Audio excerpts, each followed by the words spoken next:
तो अगर आपसे मैं कहूं कि 27 मई को होने वाला मैच एलएसजी बनाम आरसीबी, कौन जीतेगा तो कौन हारेगा, उसी के साथ साथ फाइनल पिच रिपोर्ट और वेदर रिपोर्ट क्या रहेगी, सोच कर देखो कि अगर आपको अभी पता चल जाए कि इस मैच को कौन जीतेगा तो कौन हारेगा, और उसी के साथ साथ अगर ये जीत और हार होती है तो उससे क्या फर्क पड़ेगा आपके इस आईपीएल के पॉइंट्स टेबल के अंदर।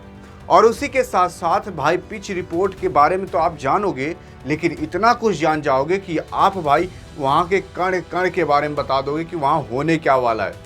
असल में ये जो मैच हो रहा है, ये मैच काफ़ी इंपॉर्टेंट होगा आपके आरसीबी के लिए, लेकिन एलएसजी के लिए उतना इंपॉर्टेंट नहीं होगा, क्योंकि एलएसजी आपकी सेमीफाइनल से बाहर हो चुकी है, तो वहीं आरसीबी आपके सेमीफाइनल के अंदर है, जिसकी वजह से आपके आरसीबी को यहाँ जीतना काफ़ी ज़्यादा इंपॉर्टेंट है।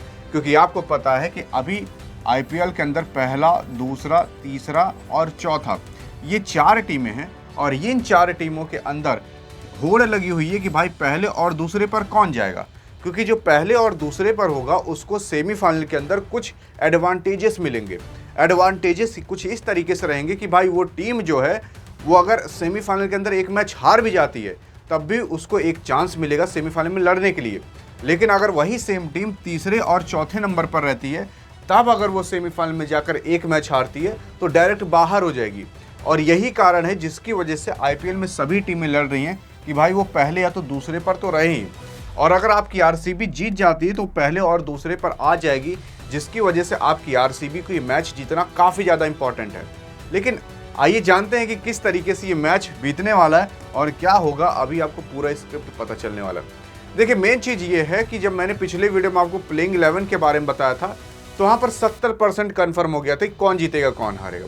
30% बाकी था, वो भी आपको बता देता हूँ कौन जीतेगा तो कौन हारेगा, वो भी 100% एक्यूरेसी के साथ। देखो, सबसे पहली चीज़, यहाँ पर ईडन गार्डन स्टेडियम में होने वाला ये मैच।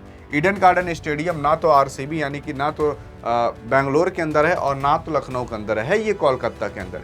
ईडन गार्डन स्टेडियम काफ़ी पॉपुलर स्टेडियम माना जाता है, यहाँ पर काफ़ी सारे मैचेस खेले जा चुके हैं। अब कितने मैच खेले गए हैं, कौन कितना हारा जीता है, कितना विकेट लिया गया, वो सब अभी आपको पता चलेगा, लेकिन यहीं पर ही होने वाला आपके एलएसजी बनाम आरसीबी का मैच। अब ये जो एलएसजी बनाम आरसीबी का मैच है, यहाँ पर जो ईडन गार्डन स्टेडियम है, यहाँ पर आपके आरसीबी का अच्छा रिकॉर्ड रहा है। अच्छा रिकॉर्ड मतलब जीत के हिसाब से आपके आरसीबी ने काफ़ी मैचेस जीते हैं। वहीं अभी आपकी एलएसजी उतनी ज़्यादा पुरानी नहीं हुई है, जिसकी वजह से उसके मतलब अंदाज़ा लगाया जा सके कि वो जीतेगी कि नहीं। सबसे पहली चीज़, अगर आप ये देखोगे तो यहाँ पर आपको खुल्लम खुल्ला सब कुछ पता चलने वाला है। इस ईडन गार्डन स्टेडियम के अंदर अभी तक टोटल 102 मैचेस आईपीएल के हो चुके हैं। अब अगर 102 मैचेस हुए हैं तो उसमें से 42 मैचेस वो जीती है जिसने पहले बल्लेबाजी की है, यानी कि फर्स्ट बैटिंग जिसने की है उसने केवल 42 मैच जीते हैं, और 57 मैच वो जीता है जो सेकंड बार बैटिंग की है। तो यानी कि आप ये समझ सकते हो कि यहाँ पर जो सेकंड बैटिंग करता है उसको बैटिंग करने पर ज़्यादा एडवांटेज मिलता है। आखिरकार क्यों? देखो, ईडन गार्डन स्टेडियम के अंदर जब सेकंड बार बैटिंग की जाती है तो उसमें आपको ड्यू का काफ़ी ज़्यादा फ़ायदा मिलता है, यानी कि ओस का, वो जो बूंदें गिरती हैं पानी की शाम को, उसी का फ़ायदा मिलता है। आखिर कैसे? तो इस तरीके से अगर आप टॉस जीत जाते हो ना, और टॉस जीतने के बाद पहले आप गेंदबाजी करते हो, और अगर आप पहले गेंदबाजी करते हो तो सिंपल सी बात ये हो जाती है कि आपने पहले गेंदबाजी करके अपने सारे ओवर 20 के 20 ओवर निकाल दिए। अब अभी तक शाम हो ही रही थी और ओस पड़ना चालू नहीं हुई थी, तो आपके गेंदबाज को काफ़ी ज़्यादा एडवांटेज मिल जाता है और उनको डिसएडवांटेज नहीं मिल पाता उस ओस का, उस वो जो पानी शाम को गिरने लगता है, जो ओस पड़ने लगती है। देखो, जब पानी लग जाता है गेंद पर ना, तो आप ऐसा मान सकते हो कि भाई वो गेंद गीली हो जाती है, और गीली होने की वजह से ना तो स्पिनर स्पिन कटा पाता है, ना तो फास्ट बॉलर स्विंग कटा पाता है। और पहले इवनिंग के अंदर जो बॉलिंग करता है तब गेंद गीली नहीं रहती, जिसकी वजह से पहले बॉलिंग करने वालों को फ़ायदा मिलता है, तो सेकंड बॉलिंग करने वालों को घाटा मिलता है। तो जो सेकंड बार बॉलिंग करता है तो वो हारने के चांसेस उसके काफ़ी ज़्यादा रहते हैं, क्योंकि उसके गेंदबाज फिर उस हिसाब से नहीं चल पाते। तो इस वजह से जो सेकंड बार बैटिंग करता है उसकी ज़्यादा जीत होती है, जो फर्स्ट बार बैटिंग करता है उसकी कम जीत होती है, क्योंकि जो फर्स्ट बार बैटिंग करेगा तो उसको सेकंड बार बॉलिंग ही करनी पड़ेगी।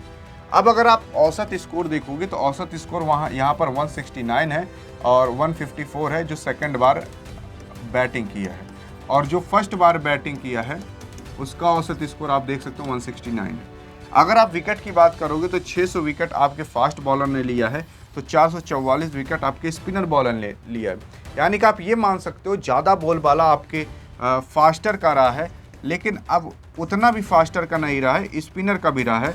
क्योंकि अब देखो स्पिनर भी काफ़ी ऐसा नहीं बहुत ज़्यादा पीछे है कि 50% का गैप है कि भाई आपके फास्टर ने 600 विकेट लिया तो स्पिनर ने केवल 300 लिया। हाँ, 444 विकेट लिए। अब इसका मतलब आप ये मान सकते हो कि भाई यहाँ पर जैसे जो फास्टर बॉलर होंगे अगर वो 3 विकेट ले रहे हैं तो आपके स्पिनर भी भाई कम से कम 2 विकेट तो लेंगे। इसी की वजह से यहाँ पर फास्टर का बोलबाला रहेगा, लेकिन फास्टर का बोलबाला तभी रहेगा जब पहली इवनिंग होती रहेगी। पहली इवनिंग में भी जो पहले बॉलिंग करेगा उसमें ज़्यादा बोलबाला इन लोग का रहता है, फास्टर और स्पिनर का।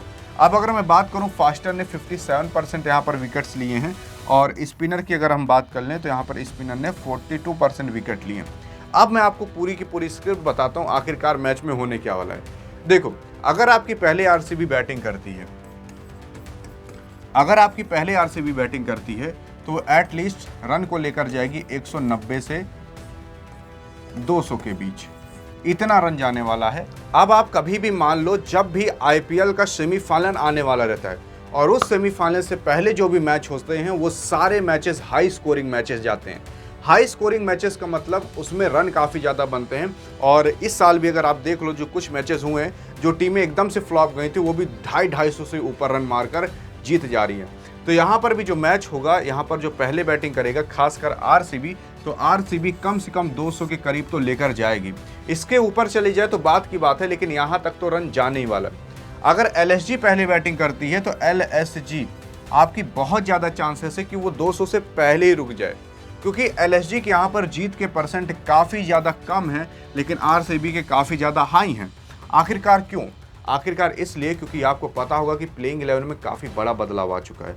तो अब वो प्लेयर नहीं रहेगा जो प्लेयर पहले थे और उन प्लेयर की जगह दूसरे प्लेयर लाए जा चुके हैं। लेकिन अब एलएसजी उस लायक है नहीं कि वो आरसीबी से कॉम्पिटिट कर ले, आरसीबी के कंपटीशन में आ सके, क्योंकि आरसीबी के प्लेयर लगभग सेम हैं, उतने ज़्यादा चेंज नहीं हुए जितने आपके एलएसजी के चेंज हुए हैं।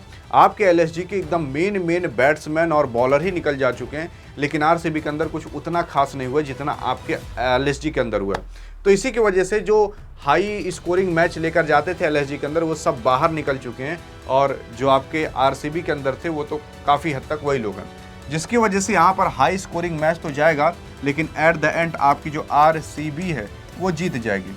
और बैटिंग की बात करें तो आपके बैटिंग में यहाँ पर कई सारे बैट्समैन का बल्ला चलने वाला है। विराट कोहली का भी बल्ला चलेगा, और अगर विराट कोहली का बल्ला चलता है तो ये मैच 90% से ज़्यादा जान जाओ कि शुरुआत में ही आपकी आरसीबी जीत चुकी रहेगी।